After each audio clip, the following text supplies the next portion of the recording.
Good people of Ireland, you are a sight for sore eyes. Well done, everybody. Can we have a big cheer for the organisers of the Rally for Life? They are the real human rights people of this generation. And in a more enlightened time, people will look back and they will recognise that without a doubt. I just want to say a few things to you here today. We are in the middle of an enormous political battle here in Ireland. Political parties from the extremes are pushing for ever more access to abortion. Shockingly, there's been over 30,000 abortions in Ireland since the new law was introduced. But even that number doesn't seem to be enough for some of these people on the extremes. And the truth is, these parties on the extremes are now coming after your democratic rights. They're coming after your rights to free speech.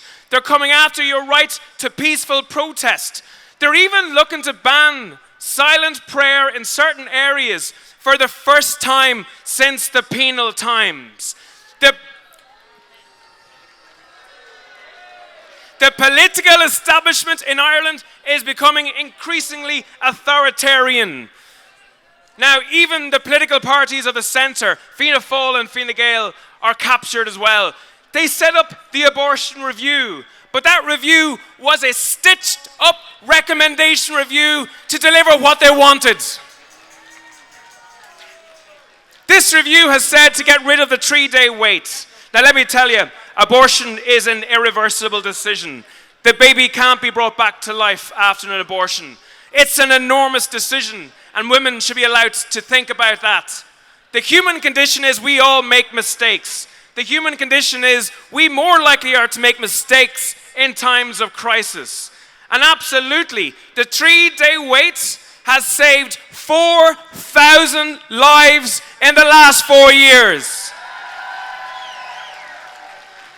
What's amazed me is that the author of this report couldn't find one of those women to speak to when she decided to write up that report.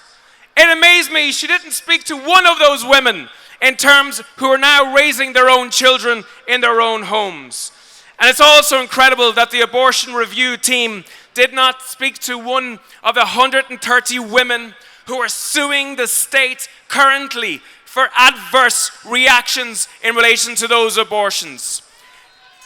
They did not speak to the mother of baby Christopher, who was a healthy child who was aborted in an late-term abortion under the so-called fatal fetal abnormality review. Now, many of the political establishment are complaining about the consultative form of neutrality, but that stacked up, stitch up, doesn't come into to hold a candle to the stitch up that happened in the abortion review, and none of the political parties will even mention that at all. It also amazes me that the author of this report and the political establishments are now looking to decriminalize abortion up until birth. That means that a fully formed individual living human being will have literally no protection in terms of abortion in the near future. That's an incredible thing. And I want to give a massive round of applause for the Doctors for Life who are here with us here today as well.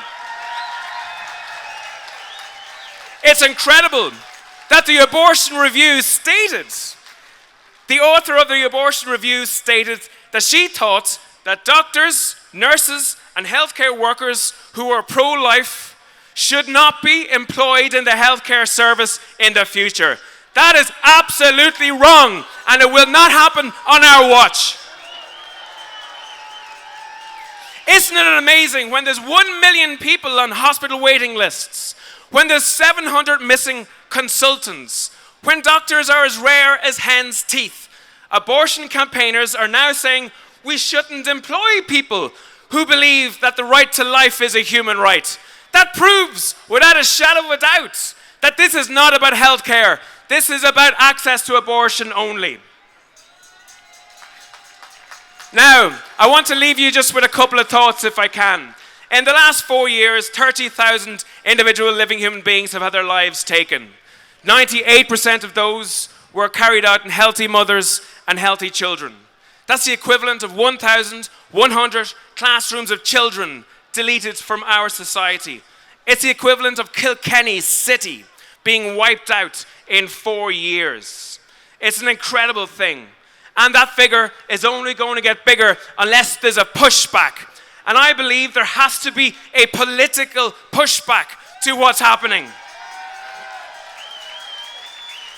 The scale of this humanitarian crisis challenges every single one of us individually. We all live under the same sky, and we are all responsible for each other, especially those who are most vulnerable in society. We cannot stand by and do nothing in the next while. So if you're not part of the solution, you are part of the problem. We cannot walk away from this rally today and do nothing until next year. We have to hit the government where it hurts, and it hurts in the ballot box. There are local and European elections in 10 months. This rally is a call to action. Play your part in getting pro-life people elected across the country. Become politically active yourself. Today there are Aontú representatives going through the crowd. I am asking you from the bottom of my heart, go to those representatives with their clipboards, give them your number and sign up to support. Don't get angry, let's get organized. If there's no political cost to the direction of travel to the political establishment in terms of ever-increasing abortion, they will accelerate that direction. In the words of Martin Luther King, the time is always right to do what is right. Get active today. Gurb Mila Mahogab Galer.